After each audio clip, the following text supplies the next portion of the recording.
नहीं, 400 पार का 400 पार का तो तय है, उसमें प्रश्न ही नहीं 400 पार होने का।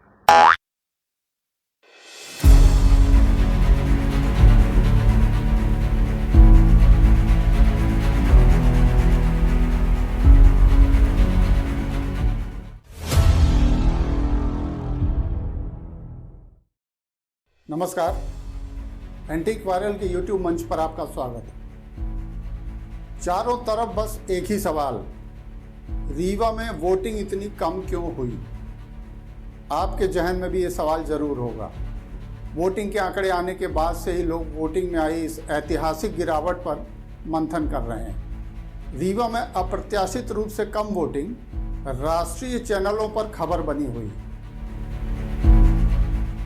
इतने के बावजूद बीजेपी कैंडिडेट जनार्दन मिश्रा 400 पार का दावा करते हुए कम वोटिंग का जिम्मेदार गर्मी और शादी ब्याह वगैरह को बता रहे हैं। शादियां प्रतिबंध इतना ज्यादा था तमाम तो ये इसने बहुत व्यवधान पैदा किया, इस वजह से वोटिंग परसेंटेज कम रहा।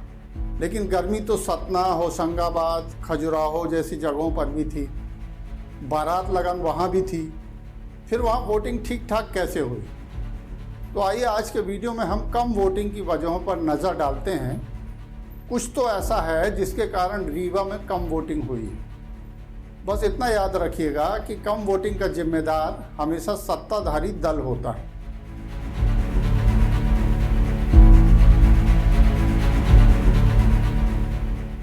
तो कम वोटिंग की पहली वजह बीजेपी का प्रत्याशी चयन।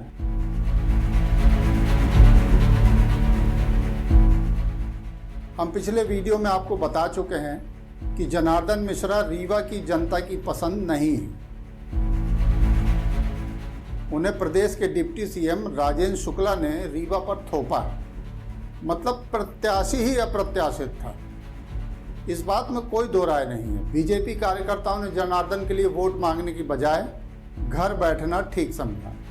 हालांकि कार्यकर्ताओं की यह नाराजगी विधानसभा चुनाव में भी दिखी थी, जब कांग्रेस के राजेंद्र शर्मा जैसे कमजोर कैंडिडेट को 53,000 वोट मिले थे।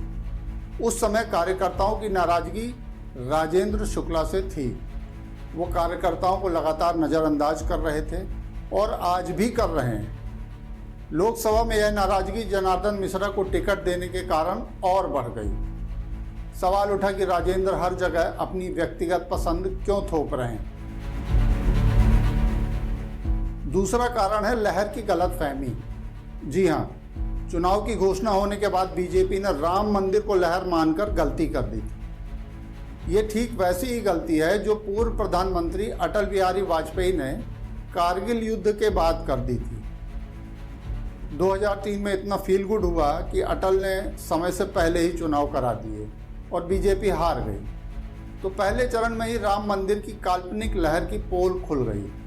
मतलब ये एक इमेजिनरी वेव थी। यह गिरावट दूसरे चरण में भी जारी थी जब रीवा के चुनाव हो रहे थे।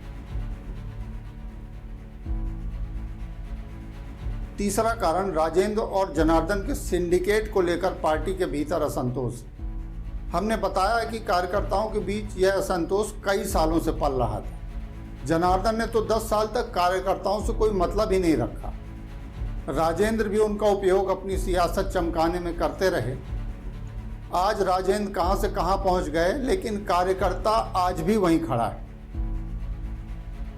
कार्यकर्ता आज भी सरकारी दफ्तरों में घूस देने को मजबूर है। कार्यकर्ता आज भी बेरोजगार है। सोचिए ये कार्यकर्ता घर पर क्या जवाब देते होंगे। लंबे समय से उपेक्षित कार्यकर्ता ने इस बार बूथ पर जाना मुनासिब ही नहीं समझा। जो गए भी उन्हें वोटिंग से कोई खास मतलब नहीं था।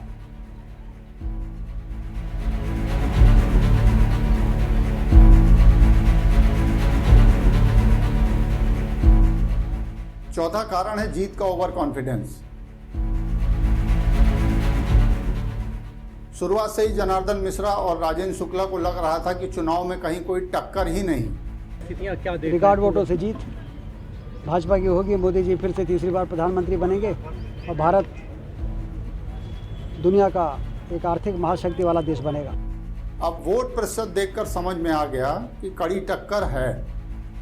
कम वोटिंग से बीजेपी में झल्लाहट है, जो कैंडिडेट की हरकतों में दिख भी रही। अनुज्ञात होगा ब्रह्मनारायण सिंह आए चले गए, मैंने उनका फुर्सत नहीं आया, अब हम स्पीकर लेके हमने जाओ। पांचवा और अंतिम कारण मध्य प्रदेश के नए मुख्यमंत्री मोहन यादव।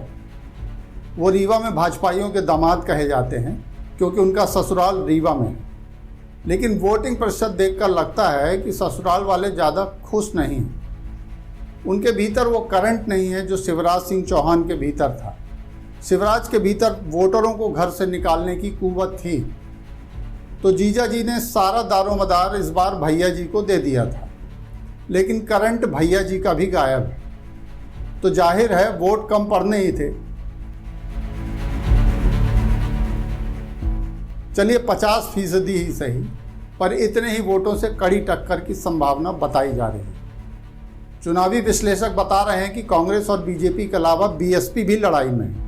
मतलब कम वोटिंग के कारण बहुजन समाज पार्टी भी मुकाबले में आ सकती है, और ये एक बड़ी बात है।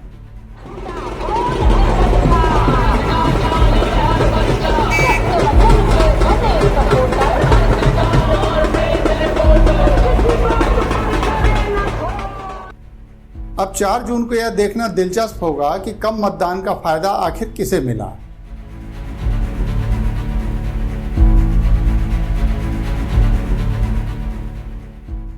बीजेपी शासित राज्यों में हुए कम मतदान पर आप क्या सोचते हैं? कमेंट बॉक्स में ज़रूर लिखें।